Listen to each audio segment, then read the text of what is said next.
എടാ സൃഷ്ടി, ഇങ്ങോട്ട് വന്ന ഒരു സാധനം ഉണ്ടാക്കി തരാം. ഞാൻ കൊച്ചിനൊരു സാധനം ഉണ്ടാക്കി തരട്ടെ. ഇതെന്നാന്നറിയാവോ? വെള്ളരിക്കയല്ല, വെള്ളയ്ക്ക, മച്ചിങ്ങ അങ്ങനെയൊക്കെ പറയും. നമ്മൾ ഈ വെള്ളയ്ക്കയിലുണ്ടല്ലോ, ഈ ഈർക്കിൽ കുത്തിയിട്ട് കൊച്ചിന് കളിക്കാനൊരു സാധനം ചേച്ചി ഉണ്ടാക്കി തരാം. അറിയാവോ എങ്ങനെയാന്ന്? ഇതിങ്ങനെ ഈ വെള്ളയ്ക്കയുടെ ഈ ഭാഗം കണ്ടോ, ഇവിടെ നമ്മളിത് ഈർക്കിലി ഒരു സൈഡിൽ കുത്തും, കുത്തി അങ്ങോട്ടേക്ക് ഇറക്കും. അപ്പോൾ നല്ല ടൈറ്റ് ആയില്ലേ? എന്നിട്ട് നമ്മളിതിങ്ങനെ വളച്ച് ഒരാർച്ച് പോലെ ആക്കിയിട്ട് ഇപ്പുറത്തേക്കും കുത്തും.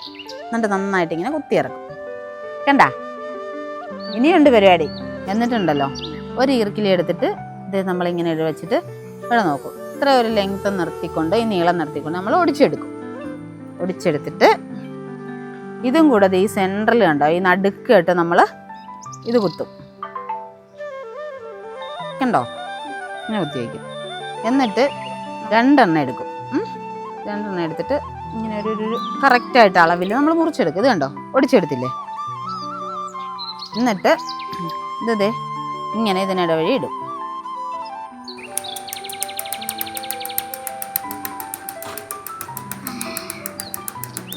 ഇത് കളിച്ചിട്ടുണ്ടോ കൊച്ച്? ഞങ്ങളൊക്കെ സ്കൂളിൽ പഠിക്കുന്ന സമയത്ത് ഇങ്ങനെ മച്ചിങ്ങയൊക്കെ എടുത്തിട്ട് ഇതുപോലെ ഉണ്ടാക്കിയിട്ട് ഇതും കറക്കി ഇങ്ങനെ നടക്കുമായിരുന്നു. എങ്ങനെയുണ്ട്? അടിപൊളിയല്ലേ? വേണോ കൊച്ചിന്? എന്നാ ഇങ്ങനെ കറക്കിയാൽ മതി. എന്നിട്ട് അമ്മയെ കൊണ്ട കാണിക്കുക കേട്ടോ. എന്നാ കറക്കിക്കേ.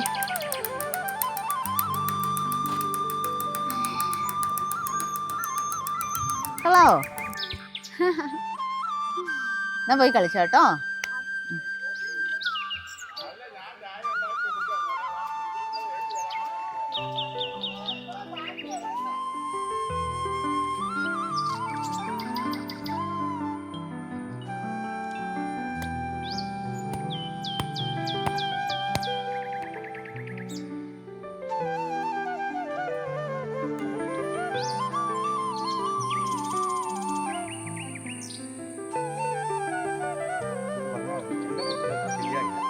ഇതൊക്കെ നമ്മൾ ചെറുപ്പത്തിൽ ഇഷ്ടം പോലെ ഈ തല്ലിത്തേങ്ങ പൊട്ടിച്ച് തിന്നാത്തൊരു ചുരുക്കമായിരിക്കും പണ്ടുള്ളവർ.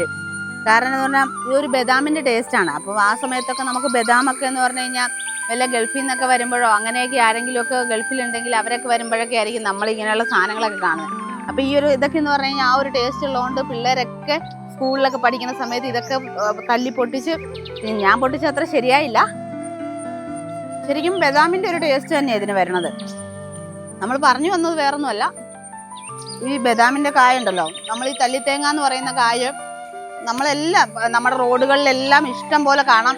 അതേപോലെ സ്കൂളുകളിൽ അങ്ങനെയുള്ള സ്ഥാപനങ്ങളിലൊക്കെ ഇത് തണലായിട്ടാണ് ഏറ്റവും കൂടുതൽ വെച്ച് പിടിപ്പിക്കുന്നത്. അതേപോലെ തന്നെ തീരപ്രദേശങ്ങളിലൊക്കെ ആണെങ്കിലും മണ്ണൊലിപ്പ് തടയാനും ഒരുപാട് വെക്കുന്നത് എന്താന്ന് പറഞ്ഞാൽ, ഈ ചതുപ്പ് പ്രദേശങ്ങളിൽ വെള്ളക്കെട്ട് ഉണ്ടാവുന്നത് അതിൻ്റെ വേര് നന്നായിട്ട് ഇതിൻ്റെ വെള്ളം വലിച്ചെടുക്കും. അപ്പോൾ അവിടുത്തെ ആ ഒരു ചതുപ്പ് പ്രദേശത്തിലെ ചെളിയും വെള്ളവും ഒക്കെ പോകാൻ വേണ്ടിയിട്ട് നമ്മൾ ഈ കൂടുതൽ ഈ മരങ്ങൾ ഇങ്ങനെ വെച്ച് പിടിപ്പിക്കാറുണ്ട്. ഏറ്റവും കൂടുതൽ തണലായിട്ടാണ് വെച്ച് പിടിപ്പിക്കുന്നത്. പക്ഷേ ഇപ്പോൾ ഉള്ളവരാരും ഇത് അങ്ങനെ തല്ലിപ്പൊട്ടിച്ച് തിന്നുന്നൊന്നും കണ്ടില്ല. വെറുതെ ഇങ്ങനെ റോഡ് സൈഡിലാണെങ്കിലും സ്കൂളുകളിലൊക്കെ ആണെങ്കിലും നിറയെ ഇത് പറമ്പുകളിലൊക്കെ വീണ് കിടക്കുന്നത് കാണാം. ഇതിൻ്റെ കാ കൊണ്ട് നമുക്ക് വേറെ ഉപയോഗങ്ങളുണ്ട്. കാരണം ഇതുകൊണ്ട് നമുക്ക് എണ്ണ ഉണ്ടാക്കിയെടുക്കാൻ പറ്റും. ഭക്ഷ്യയോഗ്യമായ നമ്മൾ ഭക്ഷണ വസ്തുക്കൾ ഉണ്ടാക്കാനുള്ള എണ്ണ, അതേപോലെ സൗന്ദര്യവർദ്ധക വസ്തുക്കൾ ഒക്കെ ഉണ്ടാക്കാനായിട്ട് ഇത് ഉപയോഗിക്കുന്നതാണ്. അപ്പം നമ്മുടെ ഇവിടെയൊക്കെ നമ്മൾ കൂടുതൽ തല്ലിത്തേങ്ങ എന്നൊക്കെ പറയുമെങ്കിൽ പല പേരുകളിൽ അറിയപ്പെടുന്നുണ്ട് കേട്ടോ. പല സ്ഥലങ്ങളിൽ ഇത് അടമരം, അതേപോലെ തന്നെ കടപ്പ, കൊട്ടക്കുരു, ഇവിടെ കുറേ എല്ലാത്തിൻ്റെ പേരുകൾ ഇവിടെ എഴുതി വെച്ചിട്ടുണ്ട്. നടുബദാം, ഓടൽ, തല്ലിത്തേങ്ങ, തളിർത്തന്ന, അങ്ങനെ പല പേരുകളിൽ അറിയപ്പെടുന്നുണ്ട്. ഇതിൻ്റെ ശാസ്ത്രീയ നാമം ടെർമിനാലിയ കടപ്പ എന്നാണ്. അപ്പോൾ പറഞ്ഞു വന്നതെന്നാന്ന് പറഞ്ഞാൽ, നമ്മൾ ഇതിൻ്റെ വളരെ ഇമ്പോർട്ടൻ്റ് ആയിട്ടുള്ള ഒരു ഉപയോഗം എല്ലാവർക്കും കുറച്ച് പേർക്കെങ്കിലും അറിയാമായിരിക്കും, എങ്കിൽ ഇമ്പോർട്ടൻ്റ് ആയിട്ടുള്ള ഉപയോഗം എന്ന് പറയുന്നത് ഇതിൻ്റെ ഇല കൊണ്ടാണ്.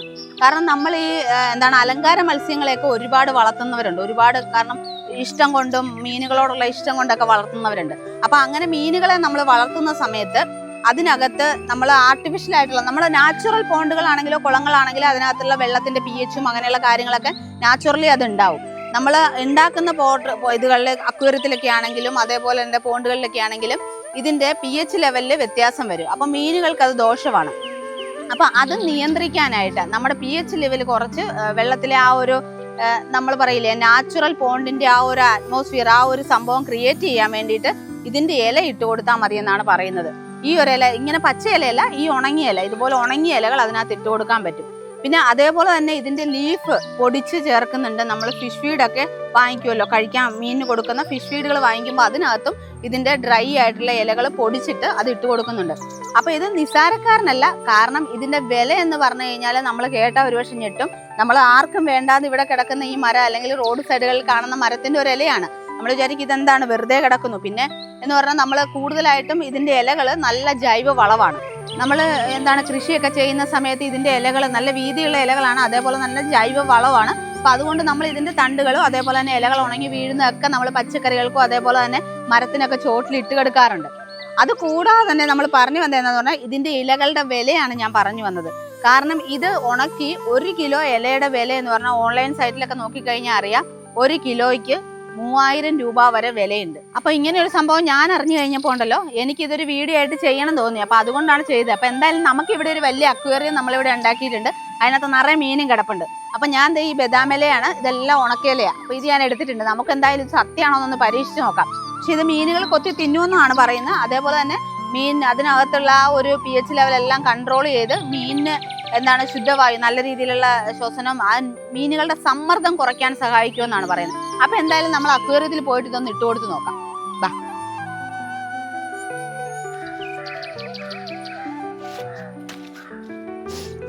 ഇത് ഉണങ്ങിയെന്ന് പറഞ്ഞാലും ചെറിയൊരു തണുപ്പുണ്ട്. കാരണം എന്ന് പറഞ്ഞാൽ നമ്മളിപ്പോ നല്ല മഴ സമയമൊക്കെ അല്ലേ. അപ്പൊ അതുകൊണ്ട് എന്തായാലും നമുക്കും എന്തായാലും ഒന്ന് പരീക്ഷിച്ച് നോക്കാം ഇങ്ങനൊരു സംഭവം ഉണ്ടോ എന്നുള്ളത്. അപ്പൊ അതെ, ഇതാട്ടോ നമ്മുടെ അക്വേറിയം. നിറയെ മീനുകളുണ്ട്. ഇതുണ്ടോ, ഇതിനകത്ത് നിറയെ മീനുകൾ കിടപ്പുണ്ട് കേട്ടോ. അതേപോലെ തന്നെ ഉണ്ടല്ലോ അതെ ചെറിയൊരു അക്വേറിയം കൂടെ നമ്മളിവിടെ വെച്ചിട്ടുണ്ട്. ദേ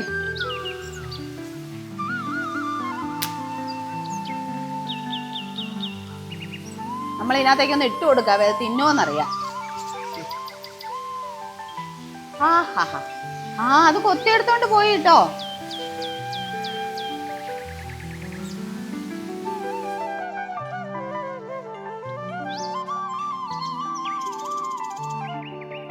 ഞാൻ കുറെ ഇട്ട് കൊടുത്തു കേട്ടോ. ഇതിന്റെ ഇല പിച്ചിട്ട് കൊടുത്തിട്ട് അവിടെ ഫൈറ്റ് ആണ് രണ്ടുപേരും കൂടെ, എല്ലാരും കൂടെ തിന്നാനായിട്ട്.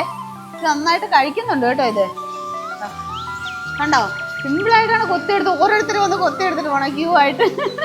ഇത് കണ്ടോ, ഒരില ഫുള്ള് നമ്മൾ പിച്ച് ഇട്ട് കൊടുത്താണ് കേട്ടോ. അത് ഫുള്ള് അതുങ്ങൾ കഴിച്ച് ഭയങ്കര അടിയായിരുന്നു അവിടെ ഇത് തിന്നാൻ വേണ്ടിയിട്ട്. നല്ല രസം ഉണ്ടായിരുന്നു കണ്ടോണ്ടിരിക്കാനായിട്ട്. ഇതിന്റെ ബാക്കിലുണ്ടല്ലോ നമുക്കിത് ഒരു നല്ല അടിപൊളി വെള്ളച്ചാട്ടം ഒക്കെ ഉണ്ട് കേട്ടോ. നല്ല രസാ, കണ്ടോ.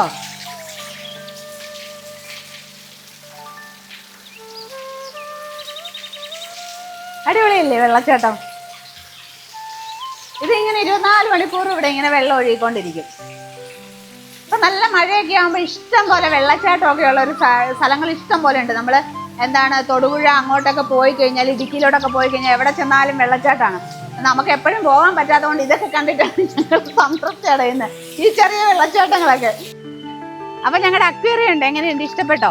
അതേപോലെ ഞങ്ങളുടെ വെള്ളച്ചാട്ടമൊക്കെ അടിപൊളിയല്ലേ. അപ്പൊ ഈ ഒരു ഇല നമ്മൾ അതിന് മീനിന് കൊടുക്കുന്ന പറഞ്ഞാൽ നമ്മൾ നേരത്തെ തൊട്ട് ഇത് ഉണക്കിയ ഇലകൾ നമ്മൾ കൊടുക്കുന്നതാണ് ഈ മീനിന്. അപ്പൊ അതുകൊണ്ട് കുഴപ്പമില്ല. നിങ്ങളും നിങ്ങളുടെ വീട്ടിലൊക്കെ എന്തായാലും ചെറിയ ചെറിയ മീനുകളെയൊക്കെ ഇഷ്ടമുള്ളവർ ചെറിയ ചെറിയ അക്വേറിയങ്ങളൊക്കെ കുട്ടികളായിട്ടും ഒക്കെ വയ്ക്കാറുണ്ട്. അപ്പം നമ്മളത് നാച്ചുറലായിട്ട് നമുക്ക് വെള്ളത്തിന്റെ pH-ഉം അങ്ങനെയുള്ള കാര്യങ്ങളൊക്കെ ചെയ്യാൻ പറ്റുമെന്നുണ്ടെങ്കിൽ ഇത് നമുക്ക് പെട്ടെന്ന് അവൈലബിൾ ആവുന്ന ഇലകളാണ്.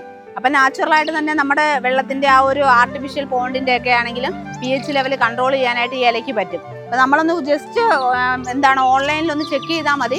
299, 300 ആ റേറ്റിലൊക്കെയാണ് 100 ഗ്രാം ഇലയ്ക്ക് വില വരുന്നത്. അപ്പൊ ഇതുകൊണ്ട് തന്നെ അവര് ഫിഷ് ഫീഡ് ഉണ്ടാക്കാനായിട്ട് ഇതിന്റെ ഡ്രൈ ആയിട്ട് പൊടിച്ച് ഡ്രൈ ആയിട്ട് ഉപയോഗിക്കാറുണ്ട്. അതേപോലെ തന്നെ ഈ ഇല ഇട്ട് കഴിഞ്ഞാൽ മീനിന്റെ ആ ഒരു പോണ്ടിലുള്ള അല്ലെ അക്വേറിയത്തിലുള്ള pH ലെവൽ കറക്റ്റ് ആയിട്ട് കൺട്രോൾ ആവും. അപ്പൊ അതുപോലെ തന്നെ മീനിന് ആ വെള്ളത്തിൽ ഉണ്ടാവുന്ന സമ്മർദ്ദം കുറയ്ക്കാനൊക്കെ വളരെ നല്ലതാണെന്നാണ് പറയുന്നത്. അപ്പൊ അതുകൊണ്ടാണ് ഇങ്ങനെ ഒരു ഇൻഫർമേഷൻ നിങ്ങളിലേക്കും കൂടെ പാസ് ചെയ്യാൻ തോന്നി. അപ്പൊ അതുകൊണ്ടാണ് നമ്മൾ ഇങ്ങനെ ഒരു വീഡിയോ ഇപ്പൊ ചെയ്യാൻ കാരണം. അപ്പൊ എന്തായാലും അടുത്തൊരു വീഡിയോയുമായിട്ട് നമ്മൾ വീണ്ടും വരുന്നതായിരിക്കും.